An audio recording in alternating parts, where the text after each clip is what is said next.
అండి. Welcome to our channel సౌజీ సాంద్ర రుచులు అండ్ బ్లాగ్స్. నేను మీ సౌజన్య. ఈ రోజైతే వరలక్ష్మి పూజ అయితే చేసుకున్నానండి. అనుకోకుండా నేనైతే లాస్ట్ వీక్ కానీ సెకండ్ వీక్ కానీ చేసుకుందాం, అంటే థర్డ్ వీక్ కానీ చేసుకుందాం అనుకున్నాను. కొంచెం రిలాక్స్ అయిపోయినమాట చేసుకుందాము అని. అంటే ఊరు వెళ్ళాల్సి వచ్చిందనమాట. కానీ మేము వెళ్ళేది సాటర్డే. ఇంకా ఫ్రైడే ఉంది కదా, చేసేసుకుంటే అయిపోద్ది. ఎందుకంటే మళ్ళీ ఊరు వెళ్ళి వచ్చిన తర్వాత ఇంకా వీలు అవ్వదేమో. ఎందుకంటే ఊరు వెళ్ళామంటే మాకు అక్కడికి వెళ్ళిన తర్వాత ఒక 4 రోజులు కానీ వెళ్తాము, 1 వీక్ ఉంటాము, అలా అయిపోతూ ఉంటుంది ఎప్పుడు ఊరు వెళ్ళినా కూడా. అందుకని చెప్పేసి నేనైతే ఇంకా అప్పటికప్పుడు డిసైడ్ అయిపోయానమాట. కదా, సో లక్షవారం మార్నింగే ఇంకా రేపే పూజ చేసేసుకుందాం అని చెప్పేసి ఇంకా కొన్ని క్లీన్ చేయవలసినవన్నీ చేసేసుకుని, ఆల్రెడీ బుధవారమే కొన్ని క్లీన్ చేసేసుకున్నాను. అంటే వీలైతే చేసేసుకుందామని మళ్ళీ ఆలోచించాను, ఇంకా చేసుకుంటే బెస్ట్, మళ్ళీ వచ్చినా మనకు అవ్వదు అని చెప్పేసి ఇంక ఎర్లీ మార్నింగ్ అయితే నేను ఈసారి మాత్రం పూజ చాలా ప్రశాంతంగా, చాలా చాలా స్లోగా చేసుకున్నాను అనమాట. ఎందుకంటే ఎప్పుడు నేను 3 గంటలకి 4 గంటలకి లేచి వంటలు చేసి ఇల్లంతా క్లీన్ చేసుకుని వంటలు చేస్తే నాకు 12 అయిపోయేది పూజ అయ్యేసరికి. అలాంటిది ఈసారి నేను మాత్రం చాలా లేట్గానే, అంటే 5కి లేచాను. 5కి లేచినా కూడా నా పనులు చాలా అంటే చాలా కూల్గా, అంటే టెన్షన్ పడకుండా మనం పనులు చేసుకుంటే చాలా అంటే చాలా బాగా అయిపోతాయి అనమాట. టెన్షన్ పడతాం కదా, ఒక్క పని త్వరగా అయిపోవాలని. అలాంటప్పుడు మనకి పని అవ్వదండి. మనం ఇంకా ఒకసారి చేసేది 2 సార్లు చేస్తాం టెన్షన్ వల్ల. ఇంకా పొద్దున్న అయితే నేను లేచి ఇల్లు క్లీన్ చేసేసుకుని స్నానం చేసి వచ్చిన తర్వాత స్టవ్ని ఆల్రెడీ నేను కిచెన్ బల్ల స్టవ్ అని నైట్ కడిగేశాను.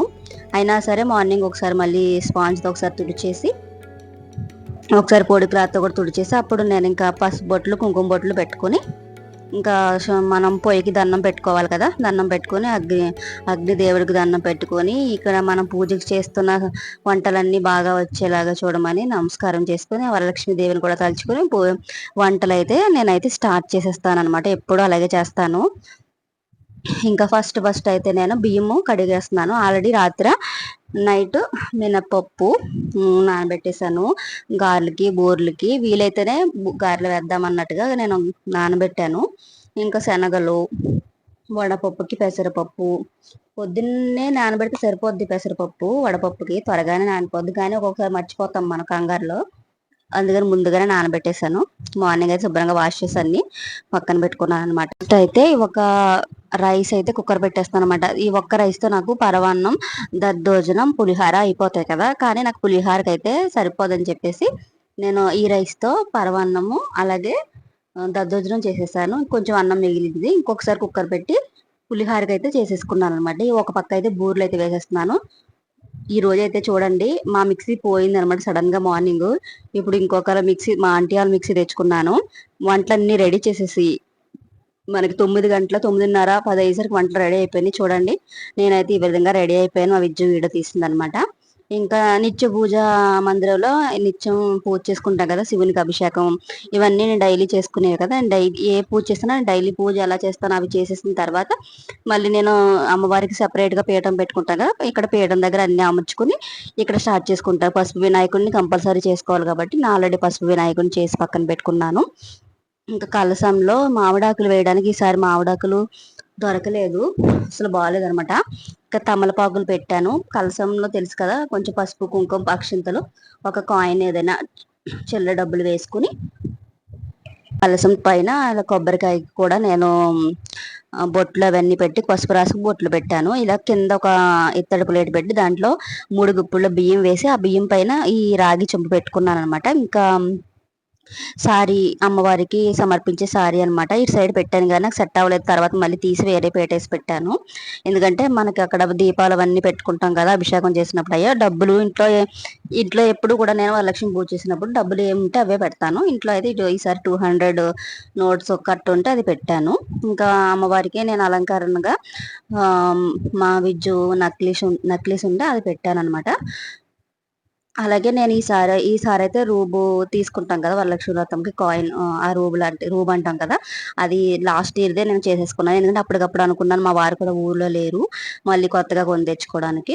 ఇంకా లాస్ట్ ఇయర్దే పాలతో కడిగేసి అలా కూడా చేసుకోవచ్చండి, ఏం పర్వాలేదు. ఇవన్నీ చేసేసుకుని నేను రూబు కట్టడానికి 9 పోసలు వైట్ దారానికి పసుపు రాసుకొని మనం ఇలాగ కలసం పైన అలంకరించేసుకున్నాం. అంటే మనం మంత్ర చదువుతున్నప్పుడు తీసివేస్తాము, నేను అలంకరించేసుకొని సమర్పయామి అని చెప్తాను అనమాట. ఎందుకంటే మనమే చదువుకుని పుస్తకం మనమే చేసుకోవాలి కాబట్టి, పంతులు గారు ఉంటే చెప్తా ఉంటారు కాబట్టి మనం ఏది కావాలో తీసి అన్ని రెడీ పెట్టుకుని చేసుకోవచ్చు. నేను అలా అలంకరించేసి చీర అన్ని కూడా తాంబూలం లాగా అక్కడ పెట్టేశాను.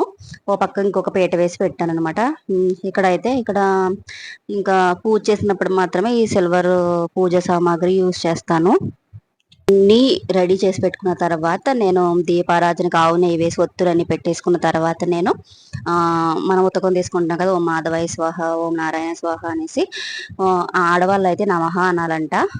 సో నేను ఒక వీడియోలో చూశాను. ఈసారి అయితే అలాగే చేసి తర్వాత దీపారాధన చేసుకొని ఇంకా పుస్తకం చదవడం అయితే స్టార్ట్ చేసేసాను. చక్కగా నేను 5కి లేచినా కూడా 11:30 కల్లా పూజ అయిపోయిందండి. మనం ఎక్కువ టెన్షన్ పడుతూ పూజ వంటలు చేస్తాము, అప్పుడు వంటలు అస్సలు అవ్వు అని సంకల్పం చేసుకుని పాత్రకు గంధము అది కుంకుమ ఒట్టు పెట్టి నీటిలో గంధము పుష్పము నక్షత్రం వేసి కుడి చేతితో కలసం పట్టుకొని కలశస్య ముఖే విష్ణు కంటే రుద్ర సమాశ్రిత మూలే. నేను 3కి లేచినప్పుడు 12 అయ్యేది వంటలన్నీ అవి అయినా కూడా సింపుల్ గానే చేసుకున్నాను. వంటలు కూడా పెద్ద ఎక్కువ కూడా చేయలేదు నేను. మనం ఎన్ని వంటలు చేసాం అన్నది కాదు, మనం పూజ మాత్రం ప్రశాంతంగా చేసుకోవాలి. ఈసారి అయితే నేను ప్రసాదం బూరెలు అయితే చేశానన్నమాట. ఇంకా చాలా సింపుల్ గా అయిపోయింది. ఇంకా వంటలన్నీ కూడా ఇంకా చాలా సింపుల్ గా చేసేసాను. చాలా కూల్ గా చేసుకున్నానేమో, పర్వాలేదు ఎంత టైం అయినా అవ్వని, ప్రశాంతంగా చేసుకుందాము అని మైండ్ లో పెట్టుకున్నాను. అలా కూల్ గా చేసుకున్నాను.